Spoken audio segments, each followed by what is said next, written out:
عمران خان صاحب بہت شکریہ وقت نکالنے کا 92 نیوز کے ویورز کے لیے. بجٹ کے آنے کے ایک دو دن کے بعد آپ سے یہ بات ہو رہی ہے اور اس وقت ڈاکٹر مفتاح اسماعیل اور پی ایم ایل این کی جو لیڈرشپ ہے وہ مسلسل الزام لگا رہی ہے کہ عمران خان صاحب ایک ایسی بارودی سرنگیں یہاں پر بچھا کے چلے گئے کہ ہمیں اتنا مشکل بجٹ جو ہے وہ پیش کرنا پڑا ہے, اور یہ کہ ایسا چیک کاٹا, مفتاح اسماعیل کا کہنا ہے, عمران خان نے, جس کے پیسے بینک میں نہیں تھے. دیکھیں پہلے تو اب واضح ہو جانا چاہیے قوم کو ایک چیز کہ یہ اکنامکس کو ٹھیک کرنے آئی تھی, معاشی حالات نہ یہ ٹھیک کرنے آئے تھے, نہ یہ مہنگائی کم کرنے آئے تھے.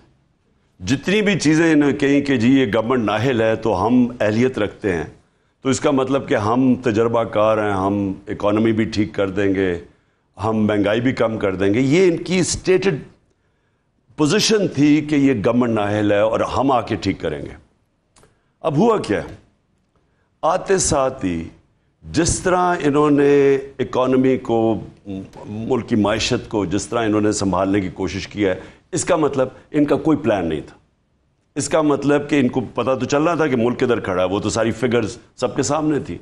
ان کی کوئی پلاننگ یا کسی قسم کی اسٹریٹجی نہیں تھی اکانومی کے اوپر. ان کی اسٹریٹجی صرف ایک تھی, کرپشن کیسز. ان کو سارا وقت مشکل پڑی ہوئی تھی میرے 3.5 سال میں. پرابلم عمران خان سے یہ تھا کہ کسی طرح ہمارے کرپشن کے کیسز ختم ہو جائیں. ان کے 10 سالوں کے اندر مہنگائی بھی زیادہ ہوئی, قرضے بھی چڑھ گئے, نااہلی, گورنمنٹ انسٹیٹیوشنز بھی نیچے چلی گئیں. کبھی انہوں نے ایک دوسرے کو یہ نہیں کہا کہ اس کو گورنمنٹ کو ہٹانا چاہیے, بلکہ ایک دوسرے کے ساتھ مل کے انہوں نے 10 سال حکومت کی. 30 سال سے, اس سے 25 سال سے سارا وقت جی ایک دوسرے کے خلاف لڑتے تھے, الیکشنز ایک دوسرے کے خلاف, ایک دوسرے کا کرپشن کیسز ایک دوسرے, زرداری کو جیل نواز نے ڈالا. اب یہاں آ کے ساری کیمپین چلائی گئی کہ جناب آتے ساتھ ہی کے نااہل ہے, مہنگائی بہت زیادہ ہے. گورنمنٹ میں آ کے صرف اب وہ واضح ہو گیا کہ صرف ایک چیز کی تیاری تھی, کرپشن کیسز ختم کرنا. نیب کو انہوں نے ختم کیا. آج نیب کے اوپر جب پرائم منسٹر بیٹھ جائے, میں بار بار اپنی قوم کو کہتا ہوں کہ ایک ملزم قاضی نہیں بن سکتا, آپ اپنا جج نہیں بن سکتے جب آپ کے اوپر کیسز ہیں. اگر سارا یہ کرنا ہے تو سارے جیلوں کے اندر ملزموں کو کہیں یا جو بھی انڈر ٹرائل انہیں کہیں کہ جناب خود اپنے کیسز ڈیسائیڈ کریں. ایک آ کے نیب ختم. آج سے نیب کی کوئی کریڈیبلٹی نہیں ہے جب سے انہوں نے قانون پاس کیا. نمبر 2, ایف آئی اے ختم. اور ایف آئی اے کے اندر تو خوفناک چیزیں ہو رہی ہیں کہ ایک ڈاکٹر رضوان ہارٹ اٹیک سے مرے, دوسرے ایک ان کے انویسٹیگیٹ جو کر رہے تھے یہ شریفوں کے کیس, اس کو ہارٹ اٹیک, میرے خیال میں اصغر ان کا نام ہے یا ندیم نام تھا, ان کو ہارٹ اٹیک ہوا. اور مقصود چپراسی 50 سال کے بھی نہیں ہیں اور وہ ہارٹ اٹیک سے مر گئے ہیں دبئی میں, جو وٹنس تھے ان کی چوری کے اوپر. سو ایف آئی اے ختم, نیب ختم, پارلیمنٹ ختم. پارلیمنٹ کے اندر اگر راجہ ریاض اپوزیشن لیڈر ہو جو کہہ رہا ہے کہ میں ان کے ٹکٹ پہ اگلا الیکشن لڑوں گا, اس کا مطلب پارلیمنٹ کی اہمیت ختم. وہ تو یہ کہتے ہیں نا کہ آپ پارلیمنٹ سے چلے گئے, وہ تو مسلسل کہتے ہیں, استعفے بھی آپ کے ایکسیپٹ نہیں کر رہے. وہ کہہ رہے ہیں آپ نے نیشنل اسمبلی کو چھوڑ دیا, پنجاب میں آپ ہیں, جی بی میں ہیں, آزاد کشمیر میں ہیں, کے پی میں ہیں, تو آپ نیشنل اسمبلی چھوڑ کے کیوں چلے گئے؟ پہلے تو میں یہ واضح کر دوں نا کہ دیکھیں اس وقت جو سب سے زیادہ ملک کو خطرہ ہے نا, وہ ایک تو انہوں نے اپنی NRO2 لیتے لیتے سارے ملک کے اداروں کو یہ تباہ کریں گے. رہ جائے گی عدلیہ, اور جو ان کا ماضی ہے, جب ججز ان کے کہنے پہ نہیں چلتے, جب یہ ججز کو نہیں کنٹرول کر سکتے, تو ہمیں پتہ ہے کہ انہوں نے سپریم کورٹ کو ڈنڈوں سے حملہ کیا ہوا ہے. ہمیں پتہ ہے کہ بریف کیس چلاتے ہیں, ہمیں پتہ ہے ٹیلی فون کال کر کے کہ جناب جسٹس صاحب یہ فیصلہ کر دیں, جسٹس کو یوں. ہمیں یہ ساری چیزیں پتہ ان کی ماضی میں. ہمیں یہ بھی پتہ ہے کہ جب انہوں نے ایکس سی جے کے کیس ٹیپ ایک وہ آڈیو نکالی ہے جو کہ ثابت ہوگی کہ فیک تھی. ہمیں یہ بھی پتہ ہے کہ وہ جو ارشد ملک جج تھے ان کو بھی ہارٹ اٹیک ہو گیا, لیکن ان کو بھی جو چیزیں سامنے آئی ہیں ان کو کس طرح بلیک میل کیا جا رہا تھا. سو یہ وہ لوگ ہیں جنہوں نے اپنی کرپشن بچانے کے لیے اب سارے ملک کا نظام تباہ کر رہے ہیں. قوم کے سامنے نظام ختم ہو رہا ہے. یہ سب سے امپورٹنٹ سمجھنا ہے کہ اس لیے غریب ملکوں میں غربت ہوتی ہے. آپ ساری ڈیولپنگ ورلڈ میں یہ دیکھ لیں, ہوتا یہ ہے کہ ان ڈیولپنگ ورلڈ میں جب طاقتور چوری کرتا ہے اور ڈیولپنگ ورلڈ میں ہی جو اقتدار میں آتے ہیں وہ پیسہ چوری کر کے باہر بھیجتے ہیں. جو یو این سیکرٹری جنرل کی فیکٹ آئی پینل کی رپورٹ ہے کہ ہر سال 1700 ارب ڈالر غریب ملکوں سے امیر ملکوں میں جاتا ہے چوری ہو کے. تو اور وہی وجہ ان کی غربت کی. تو اب یہ ہوگا کہ انہوں نے سارا ملک کا جو سسٹم ہے وہ ختم کریں گے اپنی چوری بچانے کے لیے, اور اپنے آپ کو پھر سے NRO2 لے کے پھر سے تیار کریں گے صاف ہو کے پھر سے اپنی چوری. لیکن دو تین چیزیں نا دیکھیں, لیکن میں صرف ایک چیز اور کمپلیٹ کر دوں کیونکہ میں اوپننگ سٹیٹمنٹ دے رہا ہوں نا. میں صرف یہ کہہ رہا ہوں کہ ادارے ہمارے جو انسٹیٹیوشن جن کے اوپر ملک چلتا ہے وہ آج آپ کے سامنے کرمبل کر رہے ہیں. جو پارلیمنٹ ہے جس کا کام ڈیموکریسی, اور پارلیمنٹ چلتی ہے اپوزیشن اور گورنمنٹ سے, وہ آج پارلیمنٹ ختم. آپ نے اگلا میرے سے سوال پوچھا کہ پارلیمنٹ کو ہم کیوں نہیں پارلیمنٹ میں جاتے. جی نیشنل اسمبلی سے نکل گئے, سینٹ میں ہیں. میرا پوائنٹ یہ ہے کہ جب ایک ملک کے اوپر اتنی بڑی واردات ہوئی ہو, جب ہم نے ساروں کو بتایا, کیبنٹ کے اندر آیا, نیشنل سیکیورٹی کونسل میں آیا, اسپیکر نیشنل اسمبلی کو دکھایا, نیشنل اسمبلی کی سیکیورٹی نیشنل سیکیورٹی کمیٹی کے سامنے رکھا, پریزیڈنٹ کے پاس گیا, پریزیڈنٹ نے چیف جسٹس کو بھجوایا.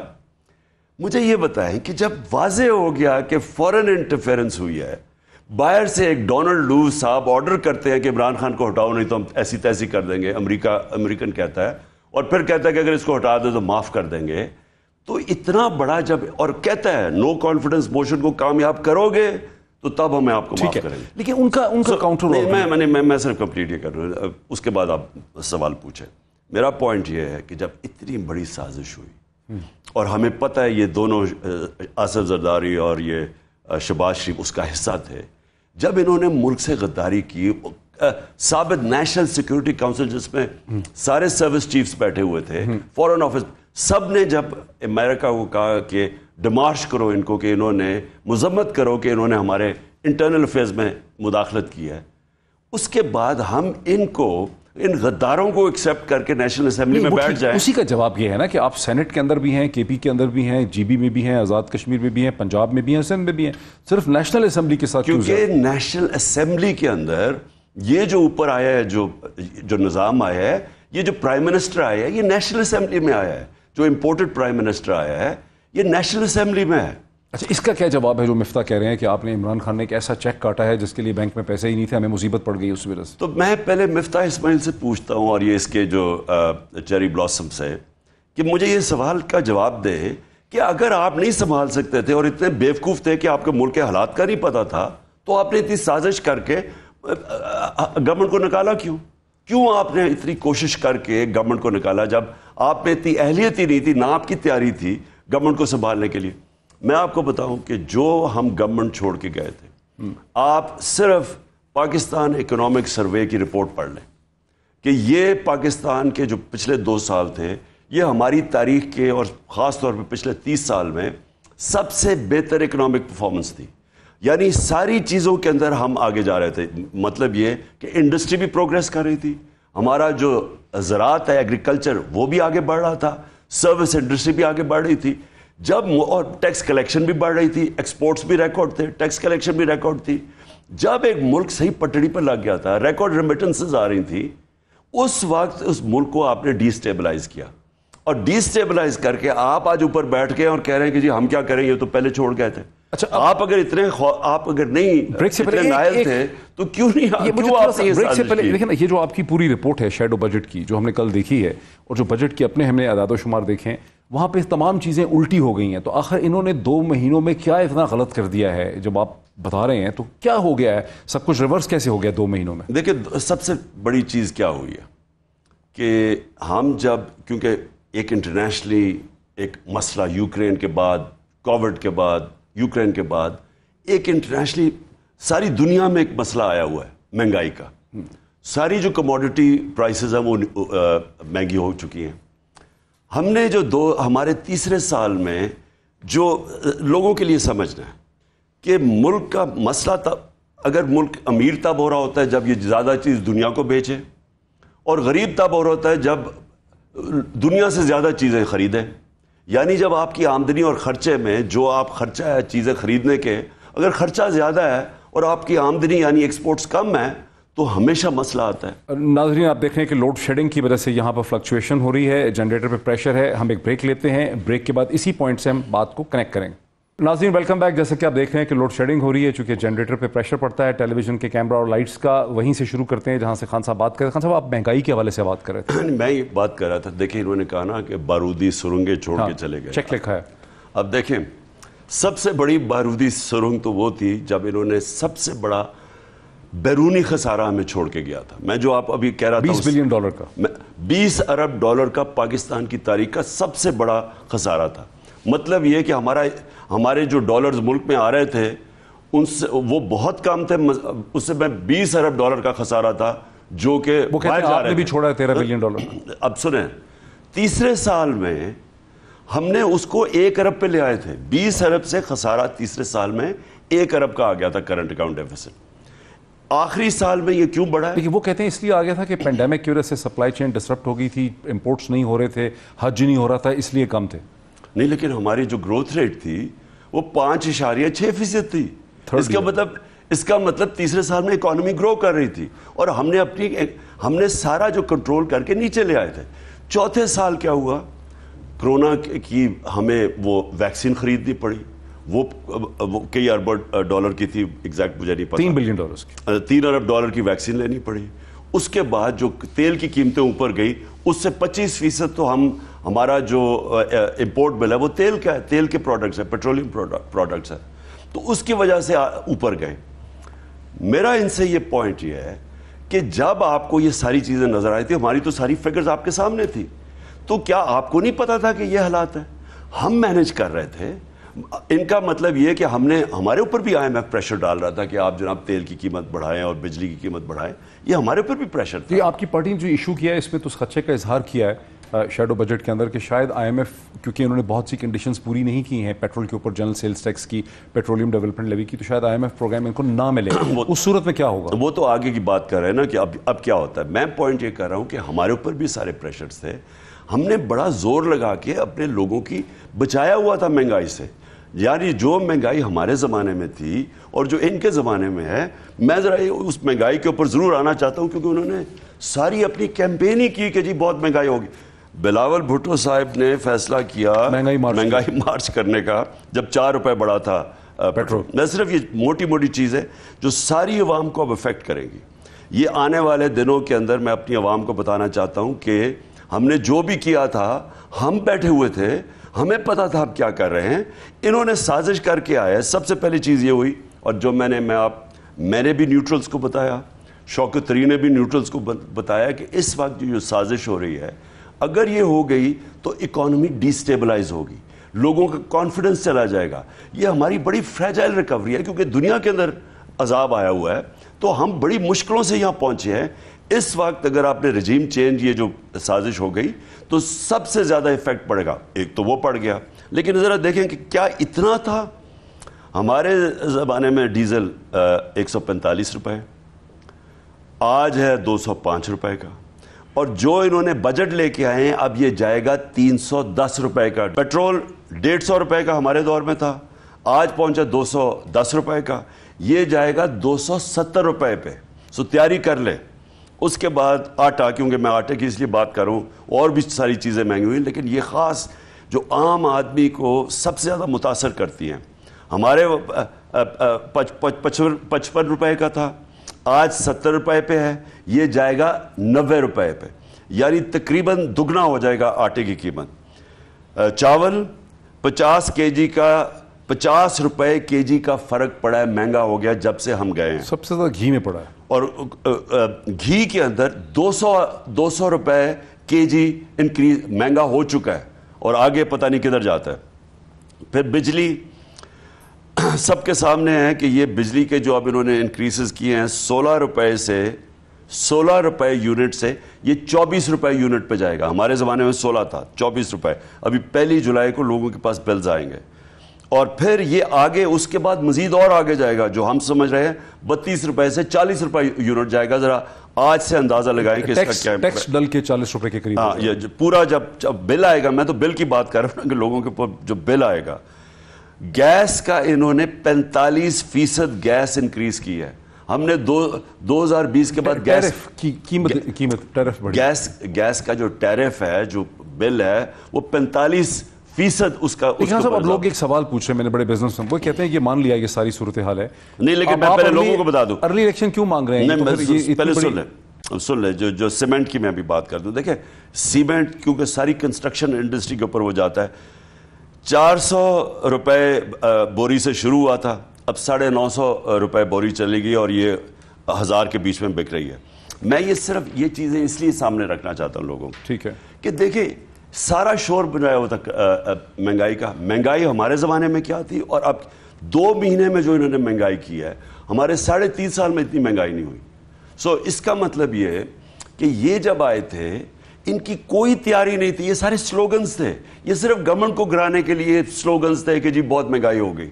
اچھا, اب ایک سوال ہے جو لوگوں کے ذہن میں آ رہا ہے کہ آپ ان حالات میں تو آپ کو چاہیے کہ باہر بیٹھ کے دیکھیں کہ اتنا بڑا ان کو جو تکلیف دہ فسکل ایڈجسٹمنٹس کرنی پڑ رہی ہیں, آپ کیوں چاہ رہے ہیں کہ ارلی الیکشنز ہوں؟ آپ کے پاس کیا کوئی پلان ہے, کوئی سولوشن ہے, کوئی پروگرام؟ ان کے پاس نہیں تھا, یہ حکومت میں آ کے پھنس گئے, تو آپ کے پاس کوئی پروگرام ہے؟ میں تو پہلے انہوں نے جو بجٹ دیا ہے, میں صرف ایک چیز کہنا چاہتا ہوں, مجھے لگتا ہے کہ ان کا زیادہ دیر ان کو پتہ ہے کہ ٹھہر نہیں سکتے یہ, تو یہ بڑا عارضی بجٹ, یہ انٹرم بجٹ ہے, یہ 1 سال کا بجٹ نہیں ہے. ٹھیک, یہ بجٹ انہوں نے دیا ہے کوئی 2 مہینے 1.5-2 مہینے ان کے نکل جائیں, جب تک کہ سارے اپنے کرپشن کیسز ختم کر دیں. الیکشن کمیشن کو پوری طرح تیاری کر رہے ہیں الیکشن ریگنگ کی, اور پھر ہمارے اوپر سارے کیسز کر دیں, اور کیسز کر دیے انہوں نے, FIRs کاٹ دی ہیں, جیلوں کے اندر ہمارے لوگ یعنی ایسا کبھی بھی جو انہوں نے کریک ڈاؤن کیا ہے ڈیموکریٹک حکومت میں. ہم کھڑے 12 جون میں, سو یہ ساری تیاری کر رہے ہیں. 17 جولائی کو الیکشن ہونے ہیں پنجاب میں 20 سیٹوں کے, وہ کہتے ہیں ہم 15 سیٹیں جیت لیں گے, اس کے لیے وہ بڑی تیاری کر رہے ہیں. آپ کے پاس کوئی پلان ہے اس ساری چیز کو روکنے کا؟ دیکھیں پلاننگ تو وہ جو کر رہے ہیں وہ صرف الیکشن کمیشن کے ساتھ مل کے اپنی سارے پولیس آفیسرز لگا رہے ہیں ان حلقوں کے اندر, انہوں نے پوسٹنگز ٹرانسفرز کیا ان حلقوں میں, ڈیولپمنٹ فنڈ استعمال کر رہے ہیں ان حلقوں میں, جبکہ یہ الیکشن کمیشن کے قوانین کے خلاف ہے. یہ اس طرح جیتیں گے, یہ کبھی بھی اگر فری اینڈ فیئر الیکشن ہو. نہیں, آپ ان کو جیتنے دیں گے؟ آپ کے پاس ایک کاؤنٹر پلان, وہ اس کو یوز کرنا چاہ رہے ہیں شو کرنے کے لیے کہ تحریک انصاف پاپولر نہیں ہے. دیکھیں ہم نے تو یہ الیکشن لڑنا ہے, ہمیں پتہ ہے کہ ان کی کیا تیاری ہے. بائی دا وے ساری جگہ سے پتہ چل گیا, جو انہوں نے پوسٹنگ ٹرانسفرز کیے ہیں اسی سے پتہ چل گیا کہ ان کی گیم کیا ہے. ہم نے تو یہ الیکشن لڑنا ہے, ہم نے پوری طرح کوشش کریں گے اس کو کاؤنٹر کرنے کی. میں یہ سمجھتا ہوں کہ یہ اگر الیکشن جیتے, ان کو اس سطح کی دھاندلی کرنی پڑے گی کہ یہ ابھی سے ساروں کو پتہ چل جائے گا کہ اگر اس طرح اگلا الیکشن کروانا تو کسی نے ماننا ہی نہیں ہے. اگر وہ اس سطح کی دھاندلی نہ کرے, ان کے لیے ناممکن ہے الیکشن جیتنا. میں سمجھتا ہوں کہ جو پبلک کا اس وقت, جو عوام کے اندر اس وقت جو غصہ ہے یہ رجیم چینج کا, پھر غصہ ہے کہ سارے پاکستان کے بڑے بڑے چوروں کو اوپر بٹھا دیا ہے, پھر ان کے کرپشن کیسز معاف ہو رہے ہیں, پھر جو مہنگائی کا سمندر ہے, میں سمجھتا ہوں ان کے لیے کیمپین کرنا مشکل ہوگا. اچھا, لیکن خان صاحب انہوں نے صرف نیب کے کیسز ہی ختم نہیں کیے, انہوں نے الیکٹرانک ووٹنگ مشین بھی ختم کر دی ہے. انہوں نے اوورسیز پاکستانی جن کو آپ نے بلڈ اپ کیا تھا سٹیک ہولڈر کی حیثیت سے, جن کے ریمیٹنسز پہ 31-32 بلین ڈالر کے ریمیٹنسز آئے, انہوں نے ان کا ووٹ کا حق بھی ختم کر دیا ہے. ان کو شک ہے کہ اوورسیز پاکستانیز 176 حلقوں میں جب ووٹ ڈالیں گے تو وہ آپ کو زیادہ ووٹ ڈالیں گے. تو انہوں نے بڑی تیاری کی ہوئی ہے اگلے الیکشن کو بھی مینیج کرنے کے لیے, اور لوگ یہ سمجھتے ہیں کہ آپ کے پاس کوئی کاؤنٹر پلان نہیں ہے. آپ پاپولر ضرور ہیں, اب پتہ نہیں لوگ جلسوں میں کیسے آئیں گے. جب پیٹرول کا ٹینک بھرتا تھا 5,000 روپے کا ہونڈا کا یا ٹوئیٹا کا, اب وہ بھر رہا ہے 7,000 روپے کا یا 8,000 روپے کا. تو وہ ان کے پاس ایک پلان ہے, آپ کے پاس پلان نہیں ہے. دیکھیں ہماری پوری تیاری ہے اور کر رہے ہیں ہم الیکشنز کی. ہم پورے پولنگ بوتھس کو مینیج کیسے کرنا ہے, کہ دھاندلی کو کاؤنٹر کیسے کرنا ہے. دیکھیں اب تو لوگوں کو واضح ہو جائے نا کہ انہوں نے کیوں EVM مشینز نہیں آنے دی. EVM مشینز, وہ ساری جو دھاندلی ہے نا, وہ ان کی 90% ختم ہو جاتی ہے EVM مشین سے. وہ کیسے؟ ساری دھاندلی ہوتی کب ہے؟ جیسے پولنگ ختم ہوتی ہے اور رزلٹ اناؤنس ہو, اس کے بیچ میں ساری دھاندلی ہوتی ہے. ایکسٹرا ووٹس ڈالے جاتے ہیں فارم 14 میں اور فارم 15 تھیلیاں کھولی جاتی ہیں, ڈبل سٹیمپس کیے جاتے ہیں. یہ ساری چیزیں 2015 میں جو کمیشن بیٹھی تھی ریگنگ کے اوپر, سپریم کورٹ کے نیچے چیف جسٹس کے نیچے, اس میں یہ سب چیزیں آ گئی تھیں کہ وہ اگر آپ ای وی ایم لے آتے ہیں تو یہ سارا کچھ ختم ہو جاتا ہے, کیونکہ کرتے کیا ہیں, ریزلٹس مانیٹر کرتے ہیں, دیکھتے ہیں کہ کن حلقوں کے اندر اتنی میجورٹی سے یہ چینج کر سکتے ہیں, اگر بہت بڑا فرق ہو تو نہیں کر سکتے. یہ سارا ہمیں پتہ ہی کیا کرتے ہیں.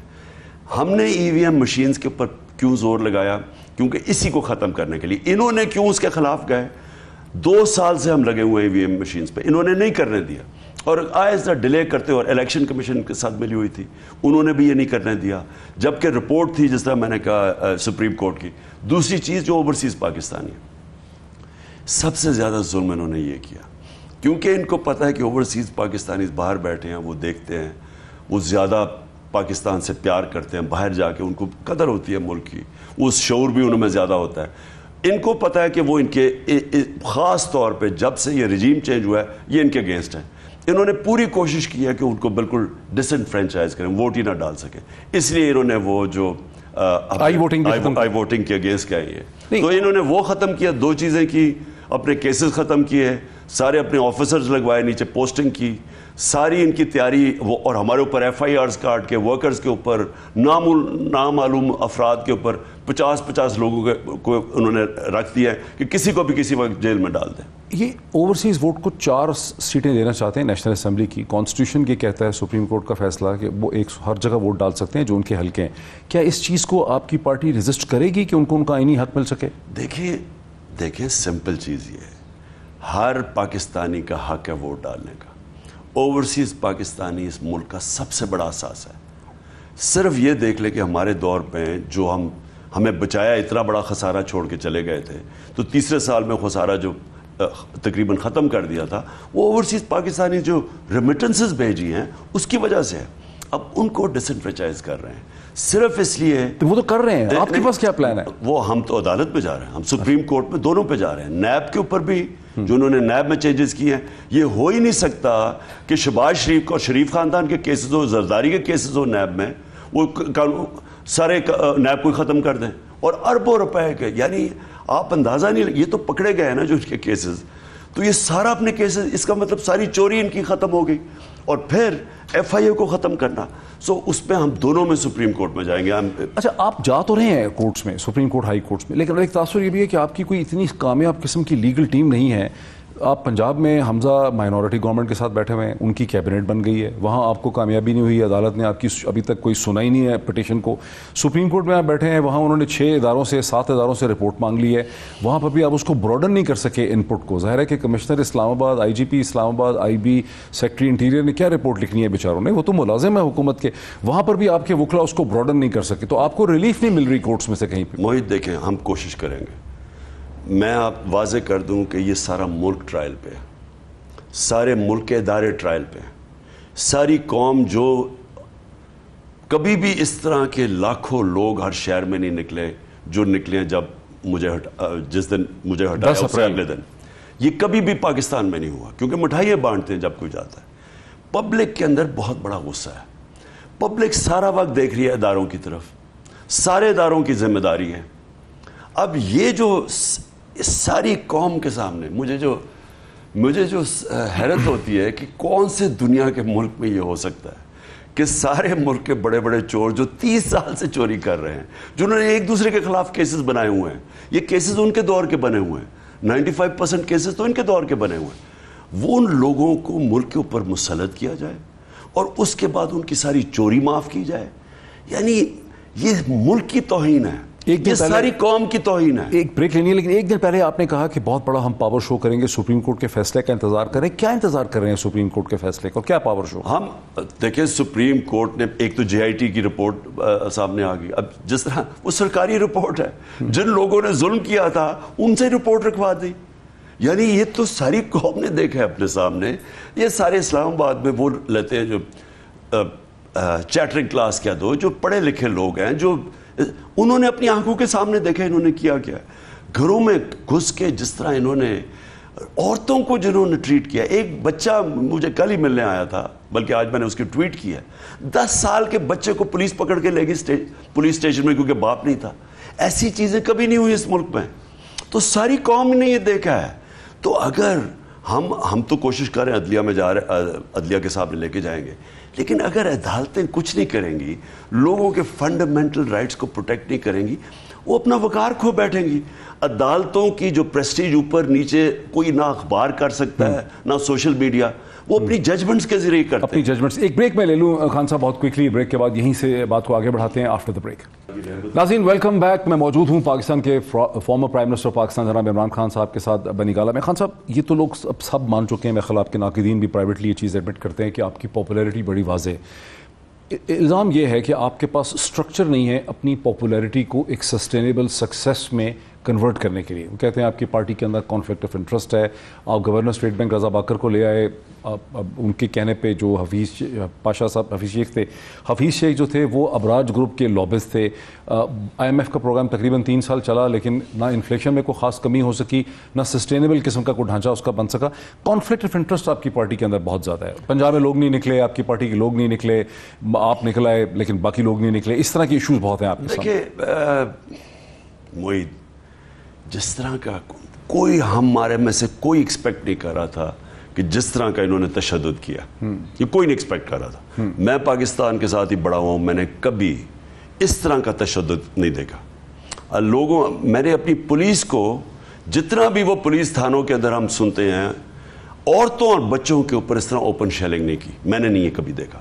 گھروں میں گھس کے عورتوں کو جو انہوں نے کیا, آدمی نہیں تھے, عورتوں کو جو انہوں نے کیا, ڈرایا دھمکایا, یعنی ایسے ہوا کبھی نہیں. اور پھر جو فورس استعمال کی گئی, جس لیول کی انہوں نے موبلائزیشن کی کہ پتہ نہیں, ان کی 3 لانگ مارچز تھیں, ہم نے تو کبھی کسی کو نہیں روکا, لیکن جو کہ یہ ہم ایکسپیکٹ نہیں کر رہے تھے.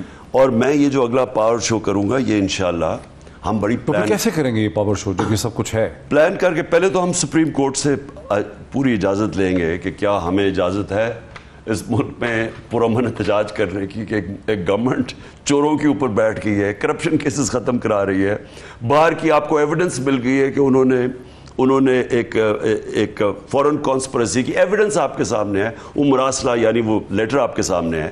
تو اس کے بعد مہنگائی کا سمندر ہے, اگر ہمیں پرامن احتجاج کرنے کا حق ہی نہیں ہے تو پھر اس ملک میں کہہ دیں کہ جی ڈیموکریسی ختم ہو گئی ہے.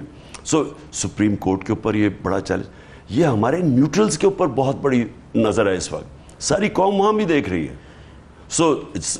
کہنے کا میرا مقصد یہ ہے, ہم تو ڈیموکریٹک پارٹی ہے, میں نے تو اس کے اوپر کسی صورت ان چوروں کو ایکسیپٹ نہیں کرنا, میں نے تو کبھی نہیں ایکسیپٹ کرنا. میں اب احتجاج کروں گا پرامن. اب ہم دیکھتے ہیں کہ یہ سارے جو ادارے بنے ہوئے ہیں جو ڈیموکریسی کے نام پہ کھڑے ہیں, کیا یہ فنڈامنٹل رائٹس کو پروٹیکٹ کریں گے یا نہیں. میں نے تو نکلنا ہے. عام الزام یہ ہے کہ پچھلے الیکشن سے پہلے نیوٹرلز نے, یہ کسی نے آپ کو بہت سے ونیبل یا وننگ قسم کے کینڈیڈیٹ آپ کو پکڑا دیے جو بعد میں آپ کے ساتھ لوئل بھی نہیں تھے. اب آپ اپنے کینڈیڈیٹس کی خود سلیکشن کر رہے ہیں, آپ کیا دیکھیں گے ایک کینڈیڈیٹ کے اندر اس کو اپنا ٹکٹ دینے سے پہلے؟ جو یہ بائی الیکشنز ہیں ان میں تھوڑا سا فرق ہے, کیونکہ بائی الیکشنز کے اندر کینڈیڈیٹ کا ایک وزن ہوتا ہے.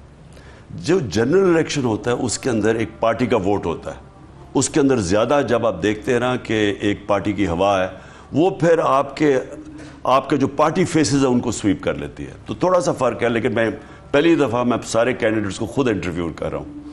اچھا, اب پولنگ ایجنٹس کا بھی مسئلہ ہے. اگر آپ کی پارٹی جنرل الیکشن میں 200 سے زیادہ جگہوں پہ کھڑے کرتی ہے, 220 کھڑی کرتی ہے, تو آپ کو کم از کم بھی 1 لاکھ سے 2 لاکھ کے درمیان میں ٹرینڈ پولنگ ایجنٹ, جس میں لڑکیاں بھی, آدمی بھی چاہیے, عورتیں بھی چاہیے, اور اس میں کچھ لوگوں نے تجویز دی ہے کہ اس میں وکیل بھی ہونے چاہیے. آپ نے وکیلوں کو انگیج کیا ہے, بیکاز جو ینگ وکیل ہوتا ہے اس کو بہت بہتر انڈرسٹینڈنگ ہوتی ہے کہ کیا چیز اس کے سامنے پولنگ اسٹیشن میں ہو رہی ہے. اور یہ خیال ہے کہ آپ کی پارٹی کے پاس وہ اسٹرکچر نہیں ہے, جیسے PMLN یا PPP, خاص کر کے PMLN کے پاس ان کو ڈسٹرکٹ مینجمنٹ گروپ کی بھی سپورٹ ہے, پولیس کی بھی ہے, اور ان کے پاس ڈھانچہ بھی ہے. دیکھیں PMLN تو صرف, اور پیپلز پارٹی, یہ صرف الیکشن جیتتے ہیں, پورا نیچے 30-35 سالوں سے ان کا پورا نیچے ایک سٹاف ہے, ان کو پتہ ہے, آفیسرز پتہ ہے کس نے کیا کرنا ہے. بیسکلی یہ فری اینڈ فیئر الیکشن نہیں جیت سکتے, اس لیے انہوں نے EVM مشینز کو اپوز کیا تھا, کیونکہ EVM مشین ہو تو یہ جو سارا بعد میں کرتے ہیں پولنگ کے بعد جو دھاندلی, وہ ختم ہو جاتی ہے. ہمارے پاس ہم پوری تیاری, ہمیں اب پارٹی 26 سال کی ہو گئی ہے. یہ جب ساری چیزیں آپ ٹھیک کہتے تھے شروع میں, ہمیں پورا ایکسپیرنس ہے. ہم نے یہ جو 2018 کا الیکشن لڑا اس کے اندر حالانکہ پھر تھوڑا ٹائم ملا تھا, ہمارے لیے پورا ٹائم نہیں تھا جس طرح ہم چاہتے تھے. اس باری پوری تیاری کر رہے ہیں, ساری چیزیں جو ہم نے باقاعدہ الیکشن سیل ہے, اس میں ہم پورے والنٹیئر نیٹ ورک ہے اب ہمارے پاس, ان کو پوری طرح استعمال کریں گے. کبھی اتنی زیادہ ممبرشپ ہماری پارٹی کی نہیں تھی جو آج ہے. کسی پاکستان کی تاریخ میں پارٹی کے پاس اتنی ممبرشپ نہیں ہے جتنی آپ کے پاس ہے. اچھا, لیکن چل تھوڑا سا آگے چلتے ہیں کہ کچھ ایسا بھی ہے کہ آپ کا جو پولیٹیکل ایک بیانیہ یا نیریٹو ہے وہ مغرب کے بھی بڑے خلاف ہے, امریکہ کے بھی خلاف ہے, ہندوستان کے بھی خلاف ہے. اب اگر آپ دوبارہ پرائم منسٹر بنتے ہیں, بہت سے لوگ دیکھتے ہیں کہ آپ دوبارہ پرائم منسٹر بن سکتے ہیں, تو آپ ان سارے اسٹیک ہولڈرز کو, ہندوستان کو, امریکہ کو, مغرب کو کیسے انگیج کریں گے؟ دیکھیں, سب سے پہلے تو ایک چیز یاد رکھ لیں, میں مغرب کو ان سب سے بہتر جانتا ہوں. میرا ٹائم اتنا گزرا ہے, میں اندر سے اس سسٹم کو سمجھتا ہوں. 22 سال رہے برطانیہ میں.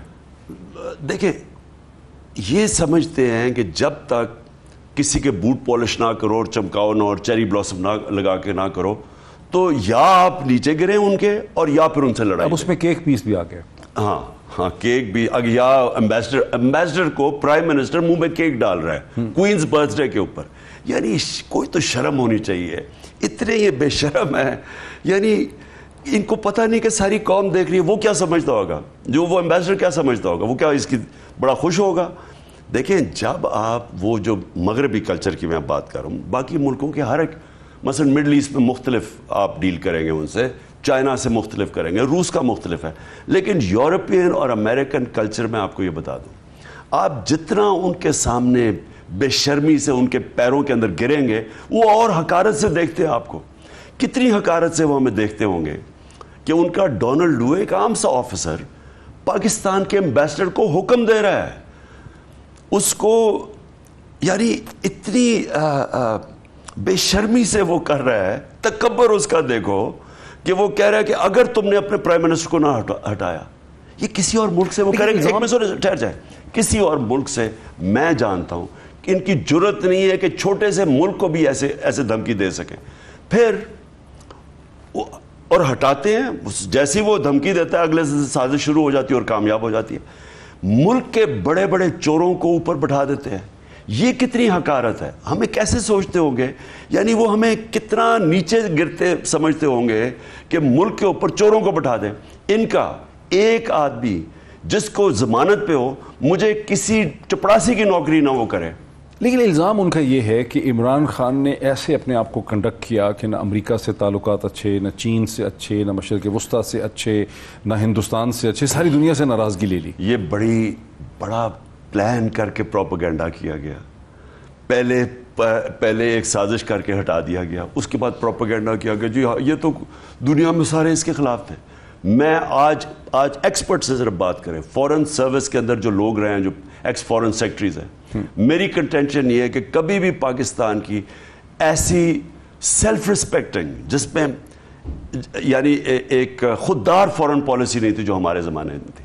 ہم نے جو فورن پالیسی لے کے آئے تھے, ایک پاکستان کو وقار اٹھا رہے تھے اوپر.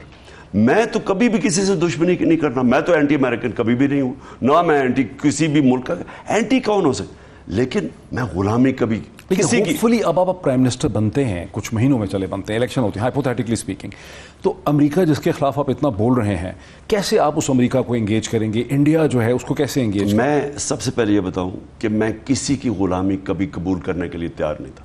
میرے لیے جو سب سے شرمندگی مجھے ہوئی کہ ہمارا یہ بالکل, یہ اب کہہ رہے ہیں نا کہ بارودی سرنگیں, تو ہمیں تو انہوں نے ملک بینکرپٹ کر کے چھوڑ گئے تھے. مجھے جو پیسے مانگنے پڑے دوستوں سے, ملکوں سے, میرے لیے سب سے زیادہ شرمندگی کا وہ وقت تھا. میں آپ کو یہ بتا دوں کہ ان لوگوں کے ساتھ, یہ جو امریکنوں کی آپ بات کر رہے ہیں, ان سے جتنی آپ اپنے ملک کے لیے سٹینڈ لیں گے وہ آپ کی عزت کرتے ہیں. جتنے آپ اپنے ملک کے لوگوں کے مفادات کی بات کریں گے وہ سمجھتے ہیں. وہ جو اگر آپ ان کے پیروں میں لیٹیں گے وہ آپ کو اور فائدہ اٹھائیں گے. آپ نے 80,000 اپنے لوگ مروا دیے ان کی جنگ میں لڑ کے. کیا انہوں نے آپ کو کہا, کیا انہوں نے کہا ڈو مور, بجائے یہ کہیں کہ جی پاکستان نے اتنی قربانیاں, انہوں نے کہا ڈو مور. وہ دباتے رہیں گے آپ کو جب تک ایک ملک اپنی پیروں پہ خوددار نہیں ہوگا. اور اس کے لیے کئی دفعہ آپ کو سٹینڈ لینا پڑتا ہے کہ آپ کہیں جی روس کیوں چلے گئے؟ جی ہمارے اب ہندوستان روس سے نہیں خرید رہا، 40% کم تیل خرید رہا ہے، 25 روپے کم انہوں نے اپنی تیل کی قیمت کر دی ہے. انہوں نے کیوں نہیں کی؟ کیونکہ یہ ان کے نوکر ہے. میں بات کروں، میں نوکری کسی کی نہیں کرتا، لیکن وہ یہ کہہ رہے ہیں میں لوگوں سے دیکھیں امریکن جو بھی کہنا امریکن وہ سمجھ جائیں گے. اور اگر یہ نہ یہ کرتا ہے سازش، میں آپ کو بتا رہا ہوں انہوں نے ڈیل کرنا تھا پاکستان سے. وہ یہ کہہ رہے ہیں کہ عمران خان نے چھوڑ تو دیا شوشا عمران خان اور اس کی ٹیم نے، لیکن آپ کا کوئی معاہدہ ہوا نہیں تھا، کوئی زبانی بات ہوئی ہوگی روس سے، بس زبانی بات ہوئی ہے، لیٹر بھی دیر سے. یعنی جھوٹ کے اوپر یہ جھوٹ بولتے رہے کہ جی چائنا سے ہمارے، میری کنٹینشن ہے کہ میرے سب سے بہترین پریزیڈنٹ شی کے ساتھ تھے، ہم نے روس سے، مجھے ساروں نے کہا کہ جی روس سے ہمارے فورن آفس نے ہمیں بار بار کہا کہ ہمارے سے روس سے تعلقات نہیں ہیں، آپ پلیز کوشش کریں. مجھے عسکری قیادت نے کہا کہ جی روس سے ہمیں ہتھیار چاہیے. میں تو کوئی خود تو نہیں گیا تھا، تو انہوں نے تو خود کہا. تو ہمارے جب روس سے اچھے تعلقات ہوئے تو یہی لوگ کہنا شروع ہو گئے کہ جی دیکھیں امریکہ ناراض ہو گیا. لیکن وہ کہہ رہے ہیں کہ تیل کا کوئی ایگریمنٹ ہوا نہیں تھا. کیسے؟ حماد کا لیٹر ہے، ہم 3 مارچ کو واپس آئے ہیں، 7 مارچ کو یہ نو کانفیڈنس ہو گیا، سب کچھ سلو ڈاؤن ہو گیا اس کے بعد. لیکن لیٹر ان کے میرے خیال میں روس کے ایمبیسڈر نے یا کسی نے اسے اسٹیٹمنٹ دی ہے کہ ہاں ہم تیار ہیں لینے کے لیے. ان سے پوچھیں کہ 2 مہینے ان کے ہو گئے، تیل کے آپ نے تیل اور پیٹرول اور ڈیزل کا بوم پھینک دیا لوگوں کے اوپر. ہندوستان تیل لے رہا ہے، سری لنکا لے رہا ہے روس سے، بنگلہ دیش فیصلہ کر رہا ہے، آپ نے کیوں نہیں کیا؟ وہ کہتا جی وہ ہمارے پاس آئے ہیں. مفتاح کہہ رہا ہے کہ وہ ہمارے پاس آئے ہیں، ہمیں آفر دیں. اچھا، ایک تاثر یہ ہے کہ اسرائیل ایک ڈیلیگیشن بھیجا گیا جوش لابی، اسرائیلی لابی کو خوش کرنے کے لیے، اور پھر وہ یہ کہتے ہیں کہ جی عمران خان کے زمانے میں بھی کوشش کی جا رہی تھی اسرائیل کو انگیج کرنے کے لیے. کیا آپ کے اوپر کوئی دباؤ تھا امریکہ کا یا مشرق وسطیٰ کا کہ اسرائیل کو انگیج کریں یا تعلقات کھولیں؟ محید یہ سارے پہلے تو یہ جھوٹ اتنے بولتے ہیں. پہلے تو یہ کہا جی پاکستان آئسولیٹ ہو گیا تھا. کون کہتا ہے آئسولیٹ ہو گیا تھا؟ کیسے آئسولیٹ ہوا تھا؟ وہ کہتے ہیں سی پیک کا کام نہیں ہوا، ML1 شروع نہیں ہو سکی. سی پیک صرف رکا ہوا تھا کووڈ کی وجہ سے. چائنا 2 سال کے لیے بند ہو گیا تھا. لیکن یہ کہنا، کون کہتا کہ ہمارے، میں کہتا ہوں ہمارے بہترین تعلقات چائنا سے تھے. آپ کی اپوزیشن کہتی ہے، مطلب انہوں نے تو کہنا ہے نا. اب ایک سازش کر کے اوپر آ کے بیٹھ گئے، اب کیا کہیں گے کہ جی بڑا اچھا ہو رہا تھا سب کچھ اور ہم آئے ہیں تو انہوں نے کہنا نا کہ بہت برا تھا تو ہم آئے. دیکھیں امریکہ سے میری کنٹینشن یہ ہے کہ میری ٹرمپ سے تو اچھے بھلے تعلقات تھے. تو بائیڈن ایڈمنسٹریشن کے ساتھ بائیڈن ایڈمنسٹریشن سے مجھے پتا کیا مسئلہ آیا تھا. وہ پھنس گئے تھے افغانستان میں. ان کو بڑی بائیڈن کو بہت، آپ کو پتا ہے کہ اس کو تنقید ہوئی ہے اس کے اوپر، اس کی وجہ سے وہ رکا ہوا تھا.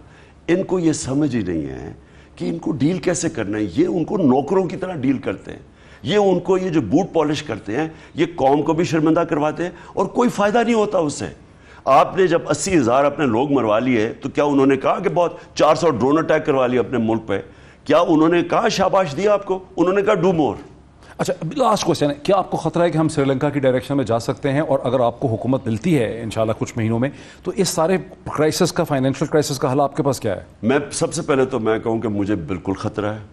میں نے اسی طرح نیوٹرلز کو بتا دیا تھا اور شوکت طرین نے کہ اس وقت اگر آپ نے کیا اور یہ ڈی اسٹیبلائز ہوا، ہمارے پاس اتنا کشن نہیں ہے، تو گرنا شروع ہوا تو ملک کا ٹیل سپن، میں ورڈ ٹیل سپن کا یوز کیا کہ یہ نیچے چلتا جائے گا. کانفیڈنس جیسے جیسے کانفیڈنس گیا تو ملک نیچے جاتا جائے گا. اوپر سے یہ آ گئے، ان کو پتہ ہی نہیں تھا کیا کرنا ہے. کبھی کچھ ان کو اگر ان کی تیاری تھی تو پہلے آ کے بیٹھتے کہ جی ہم آئے ہیں، یہ غلط کر رہے تھے، یہ ہمارا روڈ میپ ہے.